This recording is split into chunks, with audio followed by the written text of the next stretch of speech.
Wow, the future of retro gaming, that's quite a claim. I get this immediate feeling from the way this video starts that this is about moral high grounding, and you're gonna see what I mean as it carries on.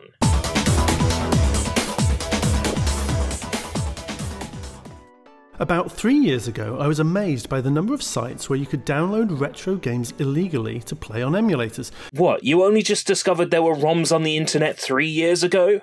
You could even buy hardware that had thousands of games preloaded, again illegally, and it seemed to be the common perception that older games were fine for copying and playing for free. Okay, first up, I don't think anybody actually believes that older games are fine to download and copy for free. Interesting that you show pages from an actual emulation and ROM website, which pretty much gives away that you're not innocent when it comes to downloading video games, but I digress. If you found a ROM site, you probably are into downloading ROMs.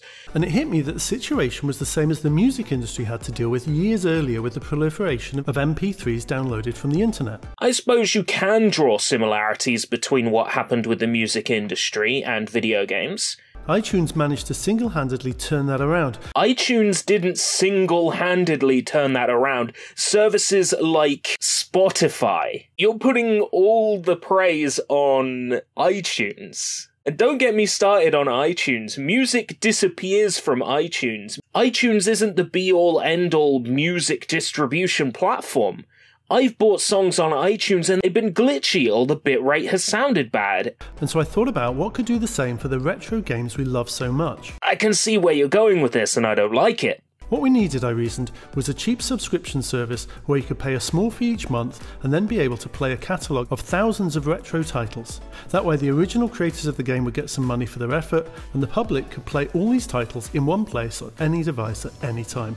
Okay, you're making a huge assumption here that the original creators of the game will get money. You'll find that in the case of Jaleco Games, that there's a major company now that owns Jaleco's games. It's extremely unlikely that the original developer of any of those Jaleco games is going to get any money from this service.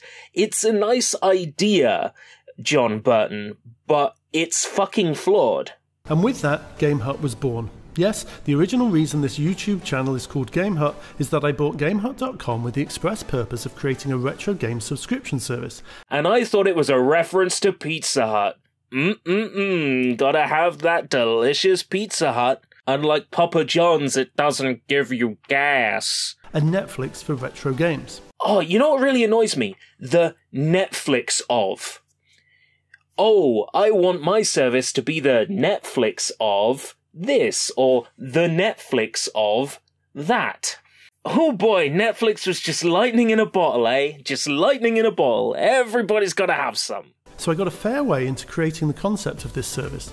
It would have features like challenges for the games, so you'd start right before a boss fight, would have to defeat it in 30 seconds and so on to complete the challenge, global leaderboards, a retro music stream playing in the background while you looked for the next game to play, and so on.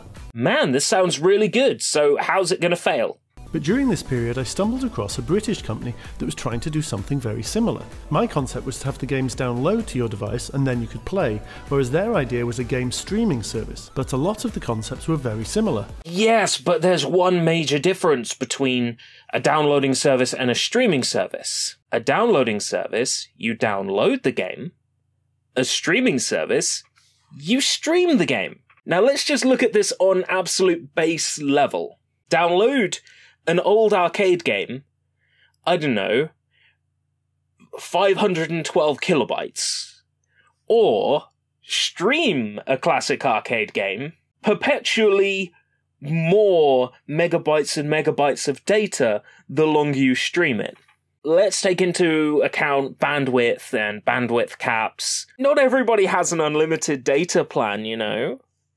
Did this not occur to you, John? And crucially, they already had a working prototype. So I had some conversations, and it was decided. It was decided. You know, the way that's worded, it sounds like you didn't have much of a choice. Surely you had a choice, right? But the way you've worded it, it sounds like you didn't. And it was decided that I would invest in their company, and we'd create the best of both worlds. Either way, it was decided that you would invest in a service that went completely against your original vision and original goals. Why? Just because they already had a basic prototype that worked, that functioned? Just because they were a few steps ahead of you? You thought, okay, I'll just invest in them. This isn't going to work out, John. This isn't going to work out. That company is called Antstream. Antstream? It's not much good if you can't stream. And today, we launched the Kickstarter campaign for the service. We already have the rights for over 2,000 games on platforms as wide-ranging as the Commodore Amiga and Commodore 64, arcade systems, Sega Genesis, and even the humble UK favourite, the ZX Spectrum. And we're in final negotiations with most of the other major retro arcade companies as well, having already signed deals with Data East, SNK, and Jaleco. The ultimate aim is to have a timeless collection of as many retro video games as possible, all in one place, all playable using a low-latency streaming technology. There we go. Low latency streaming technology. The first time I watched this video, I was actually on board until you said low latency streaming technology. Video streaming. Some of these games are kilobytes. Kilobytes. Kilobytes. How fucking stupid do you have to be? That even has potential for lossless streaming, i.e. no compression artifacts at all. And if you back the service on Kickstarter... There we go. If you back the service on Kickstarter, here it is. It's an advert. It's an advert for a Kickstarter. Now, may I remind you that the video title is The Future of Retro Gaming, and the thumbnail is Sonic CD, the iOS version, being played on a bendy phone.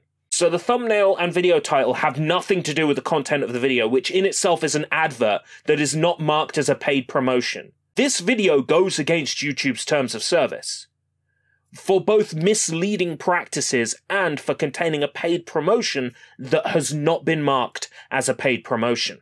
That is pretty fucking shameful. It'll cost you less than 25 cents a day. All you can play less than a quarter a day. If you don't like us, fuck what you say. And let's say you find a game on there you really like. Like, I don't know, like they put Avenging Spirit on there or something and you're like, okay, yeah, Avenging Spirit.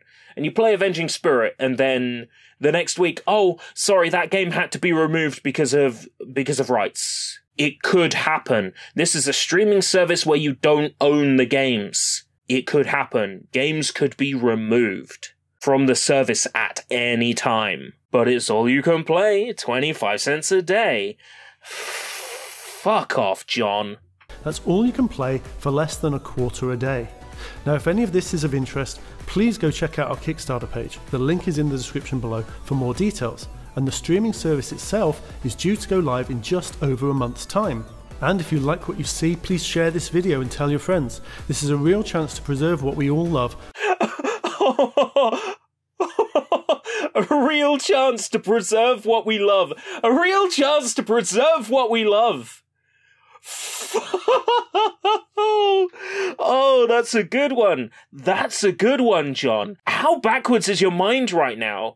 You're clearly not in the zone. What happened to John Burton, video game developer, the mastermind behind Mickey Mania, Sonic 3D Blast, Toy Story, Racer?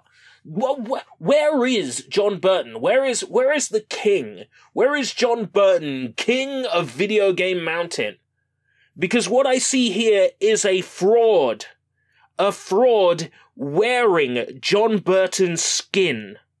Without piracy, in a way that supports the original creators of the classics we enjoy. But it doesn't support the original creators, does it? It doesn't. It doesn't support the original creators. Because it's people who own the rights now. The people who own the rights are not necessarily the original creators. When you mention Data East, when you mention Jaleco, you're talking about companies where the original creators haven't been receiving money for those games in forever. Jaleco is now owned by City Holdings. They get the money, not Jaleco. Jaleco no longer exists. Some of the developers of the games that you have on your service are probably dead. And their estate, their estate will not receive money. You can't take the moral high ground and go, oh, no more piracy, no more fiddly emulators, and support the creators, when you're not supporting the creators. You're supporting whoever owns the rights now. Exciting times indeed. The only exciting thing is the like to dislike ratio on the video. So I'll leave you with a short trailer for Game Hut version 1, or as we like to call it, Antstream. People were waiting for a Game Hut video, and along comes a thinly veiled advertisement after what feels like forever. A thinly veiled advertisement. Not anything really relevant to the content of the channel. Where are these shows that people know you for? No, along comes an advert for a Kickstarter. A Kickstarter that's a really flawed idea. Let's put it this way. If this service could guarantee that the money went to the actual creators of the games, or their estate in the case of developers who are dead, and let's also say that the service allows you to download games and play them on your device in an emulator as opposed to streaming them, then yes, I would be on board. But what we have here is a service that streams games that are tiny, tiny games, and the service doesn't guarantee that the creators will get money, because it's all about the rights holders now. The rights holders get the money, not the creators of the games. Game Hut, more like Game Cut.